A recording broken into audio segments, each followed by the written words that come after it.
Voici le Mustang Mach-E Premium à traction intégrale avec la grosse batterie. Aujourd'hui, on revisite le Mach-E. C'est l'un des premiers véhicules qu'on a essayé sur la chaîne. À l'époque, on avait eu des résultats mitigés avec un modèle à petite batterie. On va discuter de ça plus tard dans la vidéo, qui vous est présenté par JN Auto. Donc, encore une fois, merci à JN Auto. Ce segment d'épisode vous est présenté par JN Auto, concessionnaire de véhicules électriques dans la région des Cantons de l'Est. JN Auto offre une énorme sélection de véhicules électriques, hybrides branchables et hybrides en stock. Ils offrent aussi la location à court terme de véhicules électriques pour en faire l'essai quelques jours et vous familiariser avec le modèle de vos rêves. Que ce soit pour acheter votre prochaine Tesla, Bolt, Mustang Mach-E, Kia V6, Ioniq 5 ou autre modèle de véhicule électrique, JN Auto est l'endroit de choix. Allez voir leur inventaire en concession sur la route 116 tout près de Richmond ou au jnauto.com. Lien dans la description. Merci beaucoup à JN Auto de supporter plus de millage. Vous voyez qu'on est sous la pluie aujourd'hui. Je vais être complètement détrempé avant la fin du tournage.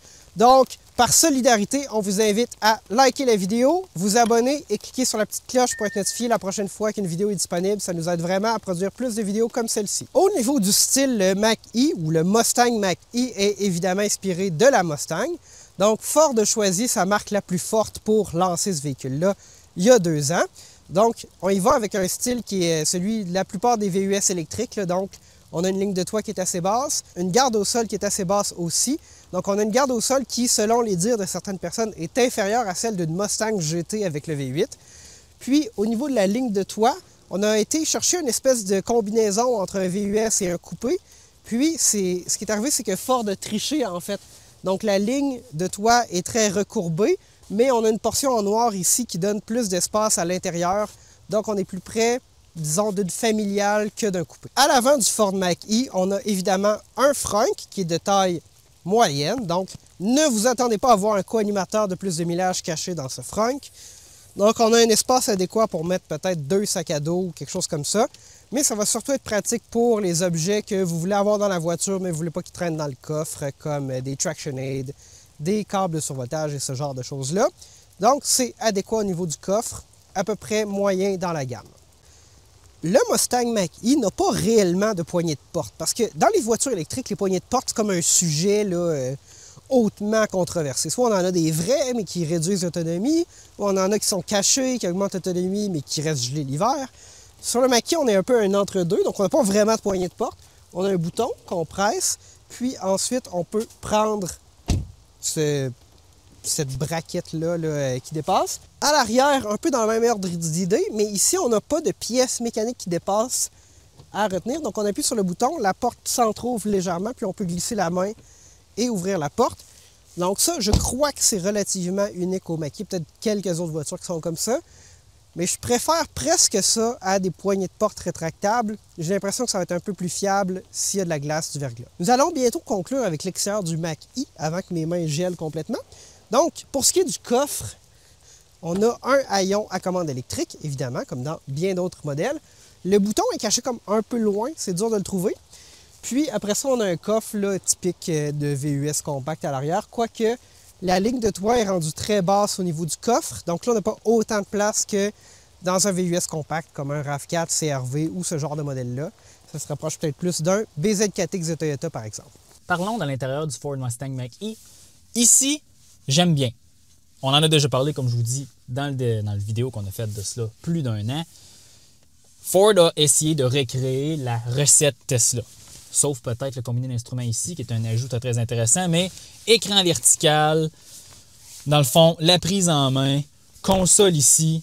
À la fin, l'esprit du véhicule électrique, on veut donner le plus d'espace aux occupants. C'est peut-être pas les intérieurs les plus ergonomiques de la planète de par l'utilisation d'un écran central comme ça, mais c'est très bien réussi. Surtout aussi la qualité de l'assemblage et la finition. L'intérieur est très de bon goût, malgré que l'agencement de couleurs est très terne. L'ajout là, de cette petite partie là, avec du tissu, j'aime bien. Aussi l'intégration des bouches d'aération, la fausse fibre de carbone. C'est très, très réussi. Prise en main du volant, ça va bien. Mais tu sais, c'est des contrôles très traditionnels. On serait assis dans un Ford Escape, Bronco Sport ou dans un Maverick. Ici, là, tout ça est pareil, mais on a un petit combiné d'instruments qui regroupe beaucoup d'informations. Donc, rapidement, système d'infodivertissement, ça n'a pas changé, autre qu'il y a eu beaucoup de mises à jour pour améliorer les fonctions et se rapprocher là, des véhicules électriques qui sont premiers dans leur catégorie. Ce que j'aime beaucoup aussi du Mach-E, comme dans le Ford F-150 Lightning, la roulette ici pour le volume, maintenant peut être utilisée aussi pour la climatisation, quand même assez intéressant. Voyez-vous, ça on aime bien. Pour ce qui est de la navigation, long trajet, des belles améliorations. On a un segment là-dessus plus tard. Caméra, très facile, on appuie, pouf, on a une caméra 360 assez claire, même que ces caméras-là peuvent être nettoyées lorsqu'on applique du lave-glace. Donc, la vue est toujours propre. Ça, c'est très, très important dans les endroits comme au Québec. La caméra d'avant est toujours sale. Donc ça, Ford, chapeau. Mais sinon, c'est pas l'interface la plus rapide. Ça fonctionne bien. Puis regardez, là, on a de l'information sur l'énergie. C'est assez traditionnel. Ce que nous, on trouve qui manque dans ce véhicule-là, peut-être, c'est une meilleure estimation d'autonomie. Oui, je le sais que c'est marqué autonomie ici, mais je me sens pas un peu comme dans le Tesla ou le Polestar où lorsque je mets mon trajet, j'ai comme une sorte de graphique où j'ai pas encore confiance que l'autonomie ici affichée va être réelle. Évidemment, il faudra peut-être faire un test plus long trajet pour valider, mais c'est bien que Tesla Polestar offre plusieurs menus pour estimer l'autonomie en fonction de la navigation, des conditions atmosphériques ou des conditions de météo. Donc là, c'est peut-être le petit point amélioré ici, mais l'amélioration du système de navigation et du système d'infodivertissement, ça paraît ici, c'est beaucoup plus à jour et ça se rapproche là, des premiers de classe. Au niveau de l'espace à l'arrière, je crois que c'est relativement similaire au modèle Y, donc c'est tout à fait adéquat pour une famille de 4 personnes, par exemple. Puis, on peut probablement asseoir relativement confortablement 5 personnes à l'arrière. Il n'y a pas de tunnel, le plancher parfaitement plat, donc c'est très bien à ce niveau-là aussi. Pour ce qui est des sièges, belle assise de siège, des sièges assez mous, évidemment électriques, plusieurs positions. Mais dans le fond, là, ça, c'est typique véhicule américain, des sièges pour la grande route. Comme dans la première vidéo du Mach-E qu'on a faite, on a essayé de faire un long trajet avec le système de navigation embarqué. Les résultats n'étaient pas fameux. Mais avec les multiples mises à jour que Ford a faites avec le logiciel du Mustang Mach-E, semblerait que c'est beaucoup mieux pour planifier un long trajet avec des recharges rapides. Alors, allons-y. Navigation. Comme toujours, c'est toujours la même méthode. On essaye toujours la même place. Toronto, 606 km. Ploup. Calcul en cours des bornes de recharge. On parle de 1 heure de recharge totale pour ce trajet. On va arriver à 11% à la destination. Ça dit que ça va prendre 8h10. Donc, 7 heures de route à 100 km/h. Ça fait du sens. Allez, on va aller voir les arrêts de recharge. Donc, 2 chargeurs ici. Que se passe-t-il? OK, donc, premier arrêt de recharge. Un arrêt de 20 minutes sur le circuit Ivy Charge qu'on a déjà utilisé avec le Polestar 2, que j'ai trouvé qui fonctionnait très bien, pas de problème ici. Et là, on va arrêter à Napanee au Petro-Canada. Ouf! Par contre, je sais qu'il y a une autre borne Ivy juste à côté, donc probablement que vous pouvez choisir une autre borne si vous ne voulez pas rester coincé chez Petro-Canada, mais d'un point de vue logiciel et de fonctionnement, on se rapproche beaucoup de Polestar et Tesla ici. Lorsque les conditions le permettent, le système Blue Cruise va nous permettre de lâcher les mains du volant, puis il y a un capteur en fait là, avec des lumières infrarouges là, qui s'assure qu'on maintient les yeux sur la route. Mais lorsque c'est activé, donc quand les conditions le permettent, en fait, un peu comme avec le Super Cruise de Cadillac, on peut vraiment lâcher le volant. On ne va pas nécessairement faire de dépassement automatique. Puis ici, ça a été difficile, il a fallu se mettre dans la voie de gauche là, pour avoir accès à cette fonction-là, mais ça fonctionne. Au volant du Mustang Mach-E, Gabriel, parle-moi donc de la gamme complète là, de ce véhicule-là. Ben, avant de commencer, Alex, j'ai remarqué que tu avais une calotte F-150 Lightning. Pourquoi tu as une calotte F-150 Lightning? Est-ce que tu es payé par Ford? Non, je ne suis pas payé par Ford. Non, c'est un collègue qui est allé dans l'Ouest canadien, puis il y avait un concours dans un centre de ski, puis il donnait des casquettes F-150 Lightning, puis il a pensé à moi, puis je trouvais que ça faisait du sens avec la gamme électrifiée de Ford d'avoir une casquette Lightning aujourd'hui. Effectivement. Fait qu'on n'est pas payé par les constructeurs. On avait des auditeurs qui se posaient des questions cette semaine.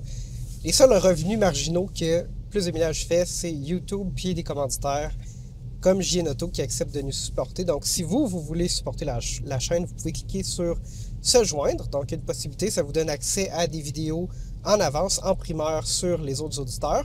Ou si vous êtes une entreprise qui aimerait voir vos produits placés dans un épisode de Plus de Millage, vous pouvez nous écrire à plusdemillage@gmail.com. Ouais. Mais là, revenons à la gamme, Gabriel. Oui, bien en fait, dans le Mach-E, la gamme est assez similaire à ce qui était au début. Il y a le modèle Select qui est disponible en version à traction intégrale, petite ou grosse batterie. Le modèle Premium qu'on conduit aujourd'hui. Il y a un modèle California Route 1 qui est celui qui a le plus d'autonomie, puis un modèle GT avec plus de puissance. Donc là, on a un Premium à grande autonomie. Ouais, puis dans le fond, ça se détaille au-delà de 70 000 canadiens, ce véhicule-là. Ouais, on n'a pas pu configurer un Premium à grosse batterie sur le site de Ford, même si en théorie ça existe, puisqu'on en conduit un. Mais il ne semblait pas disponible. Là. Il semblait qu'on pouvait seulement avoir des modèles Select et Premium à petite autonomie sur le configurateur, mais ça existe dans les listes d'options en termes de prix. Donc, c'est un véhicule, c'est ça, au-delà de 70 000 $. À voir là, si on a la subvention du gouvernement du Québec, possiblement, ça dépend de comment c'est configuré, mais on n'aurait pas accès à la subvention fédérale sur ce véhicule-là. Alexandre, à qui tu penses que ça s'adresse, un Mach-E? Ah, bon. C'est pas un véhicule que moi et Gabriel, on recommande réellement, mais il y en a tellement sur la route au Québec, donc clairement, les gens doivent les apprécier et les aimer. Puis en réfléchissant, moi et Gabriel, je pense que le cas d'utilisation d'un Mach-E, les gens qui en veulent, c'est pas des véhicules qui sont nécessairement super abordables, de par leur prix, très beaux véhicules, c'est les gens qui ont des longs trajets pour aller au travail, mais que 99% du temps vont recharger à la maison. Parce que c'est pas le véhicule avec la meilleure performance de recharge rapide. Là. Ce véhicule-là, on parle de 40 minutes recharge rapide DC là, à 10%, 80%. Malgré que le système de navigation est meilleur pour les longs trajets maintenant. Gabriel, qu'est-ce que toi t'en penses? Ben en fait, ce que tu as décrit, c'est le cas d'utilisation de la plupart des gens qui ont des véhicules électriques. La plupart des gens qui ont des véhicules électriques les rechargent 99% du temps à la maison et ne font pas régulièrement de très longs trajets qui requièrent de recharge rapide. Donc, je pense que si vous voulez un Mach-E, puis que vous utilisez un véhicule électrique comme la plupart des gens utilisent un véhicule électrique, il n'y a probablement pas de problème. Il y a eu des problèmes de fiabilité au début avec plusieurs rappels sur ces modèles-là. Histoire de pare-brise mal fixé, de toit panoramique mal fixé, de sous-châssis mal fixé, beaucoup de choses mal fixées qui touchaient un certain nombre de véhicules. Le pare-brise, ça avait touché plus de véhicules. Mais on avait aussi entendu des histoires comme quoi ces véhicules-là ne démarraient pas par temps froid parce que la batterie 12 volts ne se recharge pas même si le véhicule est branché dans le mur. Mais j'ai moins entendu d'histoires là-dessus récemment que le premier hiver où ils ont été disponibles. Donc je ne sais pas, peut-être que ça a été résolu, peut-être pas. Mais bref, là, Ford quand même semble avoir fait un gros effort pour améliorer, disons, à quel point ce véhicule-là est vivable au quotidien. L'autonomie aussi a été augmentée par des mises à jour. Là, des gens qui ont gagné 60 km d'autonomie l'hiver, passant de 200 à 260 sur des modèles à petite batterie. Donc, voilà, ça fonctionne. Le Blue Cruise qui n'était pas disponible au début est disponible, il fonctionne dans le véhicule qu'on conduit aujourd'hui. Donc, Ford a quand même fait un effort d'améliorer a posteriori le véhicule avec des updates logiciels. Donc ça, c'est tout en leur honneur. Ce qui va rester à prouver, c'est la fiabilité à long terme, que sur plein de véhicules électriques, évidemment, n'est pas prouvé parce que c'est des véhicules qui ont moins de 5 ans. Mais bon, on voit que Ford fait des efforts. Aussi, Ford continue d'améliorer la gamme. Cet automne, peut-être au début de l'année 2024, là, les Ford F-150... je me trompe toujours avec F-150, c'est drôle, hein, mais ça concerne F-150, ce que je vais dire aussi. Le Mach-E et l'F-150 vont avoir des batteries lithium fer phosphate. J'en ai parlé dans une autre vidéo qu'on va mettre là. Mais c'est ça, dans le fond, pour diminuer les coûts, aussi essayer de passer l'économie aux consommateurs. On verra ça va être quoi l'autonomie de ces nouveaux batteries pack-là, mais ça va permettre à Ford d'augmenter la production de ces véhicules-là et d'offrir des chimies de batteries différentes avec les désavantages et les avantages qu'elles viennent avec. Au niveau de la consommation, Alexandre, de l'électricité, ça, c'est un peu le talon d'Achille du Mach-E. Et présentement, là, on a fait un petit trajet depuis qu'on a quitté JN Auto. Là, on a à peu près là, 52 km de fait. On a roulé sur l'autoroute 55, on a roulé en ville. On est à 34 kWh par 100 km. C'est très, très élevé. Là, je dis toujours très, très. Là. Un Tesla Model Y équivalent serait probablement autour de 23-24, ce nombre-là. Pensez à un ID4, on serait 25-26. Kia V6, Ioniq 5, égal au ID4. Talon d'Achille du Mach-E restera toujours la consommation. Pourquoi, je crois, Gabriel, pourquoi tu penses que la consommation est si élevée? Là, c'est sûr que tu vas me dire que c'est parce qu'il n'y a pas de thermopompe, mais c'est vrai, il y a uniquement du chauffage résistif et ça fait en sorte que la climatisation, plutôt le chauffage, en fait, consomme énormément d'électricité, puis ça affecte la consommation. Cependant, ce véhicule-là, dans les 4300 derniers kilomètres, a consommé en moyenne 26,0 kWh. C'est quand même moins pire, mais c'est tout de même significativement plus qu'un modèle Y qui est son compétiteur le plus près. voilà qui conclut notre essai du Mustang Mach-E. C'est un véhicule, Alexandre, je pense, qui est monté dans notre liste de recommandations. Oui, définitivement. Ford a apporté des correctifs. Ford continue d'entretenir la gamme. Évidemment, le véhicule, il n'y a pas une deuxième génération du Mach-E. Ford essaie tout de bien d'adresser les problèmes de qualité. Donc, oui, il monte dans notre liste. Donc, c'est un véhicule qui est différent du Tesla Model Y. Ça ne s'adresse pas au même public, mais si ça s'adresse à vous, si vous avez toujours rêvé d'avoir une Mustang puis que le Mach-E vous semble un compromis plus adéquat pour le quotidien, je pense que vous pouvez le choisir puis pas trop hésiter.